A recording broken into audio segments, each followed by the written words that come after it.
ஒரு கொஞ்சம் சென்ட் பாட்டில் ரெண்டு ஸ்ப்ரே அடிச்சுட்டு கொஞ்சம் வெள்ளையும் சொல்லியமாக போட்டுட்டு கையில் ஏதாவது ஒரு பிரேஸ்லெட்டை கடனாக கூட வாங்கி போட்டுக்கோ, இல்லைன்னா ஒரு வாட்ச் ஒன்று கட்டிக்கோ, போய் உட்காந்தா நீ காவல் நிலையத்துக்குள்ள நுழைஞ்சா வாசலில் உட்காந்துருக்கக்கூடிய ஒரு காவலர் உன்னை வரவேற்கக்கூடிய விதமும், ஒரு காரில் போய் இறங்குன்னு வச்சுக்கோ, வரவேற்கக்கூடிய விதமும் சாதாரணமாக ஒரு பைக்லேயோ இல்லை நடந்தோ காவல் நிலையத்துக்குள்ளே நீ சாதாரணமாக ஒரு பேண்ட் ஷர்ட் போயிட்டு உள்ளே போனால் உன்னை வரவேற்கக்கூடிய விதமும் அப்படியே தலைகீழாக இருக்கும், மேலே கீழே இருக்கும். அப்படியே சாதாரண உள்ள நுழையும் போது என்ன வேணும் அப்படின்னு தான் ஆரம்பிப்பாங்க. யாரு நீ, என்ன வேணும் அப்படின்னு. அந்த கேள்வியே உனக்கு எதற்காக அந்த காவல் நிலையத்துக்கு நுழையிறியோ அந்த பர்பஸ் வந்து ஒண்ணுமே இல்லை, இவங்கிட்ட என்ன நடக்க போகுது, என்னத்த நியாயம் கிடைக்க போகுதுன்னு திரும்பி உனக்கு தோண வச்சிரும் அது.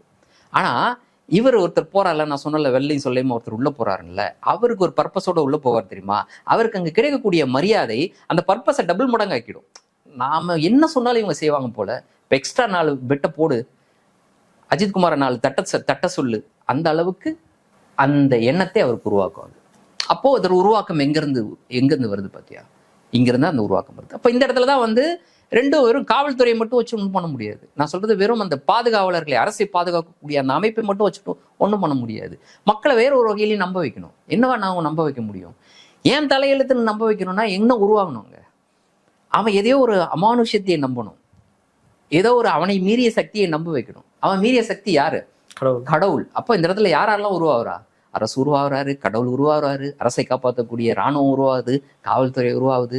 இதெல்லாம் அடிப்படையா எங்கிருந்து உருவாகுது? எந்த மாற்றத்திலே உருவானது? எந்த மாற்றத்துல உருவானது? இங்க ஏற்பட்ட இந்த மாற்றம் இன்னைக்கு வரைக்கும் தொடருது, இந்த நிமிஷம் வரைக்கும் தொடருது. இந்த மாற்றத்தினுடைய வெளிப்பாடு தான் இந்த ஏற்றத்தாழ்வு. இந்த ஏற்றத்தாழ்வுல தன்மையின் அடிப்படையில நாடுகள், மாநிலங்கள், மாவட்டங்கள் எல்லாமே மாறுபடுது இந்த வேறுபாடு. ஆனா வேறுபாடு இல்லாமலாம் இல்லை. ஆம்ஸ்டர்டாம்ல வேறுபாடுலாம் இல்லை. ஆம்ஸ்டர்டாம் ஸ்லம் இருக்கு, எளிய குடிமக்கள், எளிய மக்கள், உழைக்கக்கூடிய மக்கள் வாழக்கூடிய பகுதிகள் இருக்கு, மிகப்பெரிய செல்வந்தர்கள் வாழக்கூடிய பகுதி இருக்கு, அங்கேயும் இருக்கு, இங்கேயும் இருக்கு. ஆனா அங்க இருக்கக்கூடிய அந்த வித்தியாசம் இருக்குல்ல, அந்த ஏற்றத்தாழ்வு, இங்க இருக்கக்கூடிய ஏற்றத்தாழ்வு, அதுல வித்தியாசம். அதுவும் வர்க்க சமூகம் தான், இதுவும் வர்க்க சமூகம் தான். ஆனா இங்க இருக்கக்கூடிய வர்க்க சமூகமும் அங்க இருக்கக்கூடிய வர்க்க சமூகமும் ஒன்னா இல்லை. அதனாலதான் அங்க இருக்கக்கூடிய காவல்துறையுடைய தன்மையும் இங்க இருக்கக்கூடிய காவல்துறையுடைய தன்மையும் வித்தியாசப்படுது. அவனும் அங்க இருக்கக்கூடிய மக்களை ஒடுக்கத்தான் செய்யறான், ஒடுக்குறதற்காகத்தான் அந்த வேலையில அவன் செஞ்சுட்டு இருக்கான், உருவாக்கப்பட்டிருக்கான்.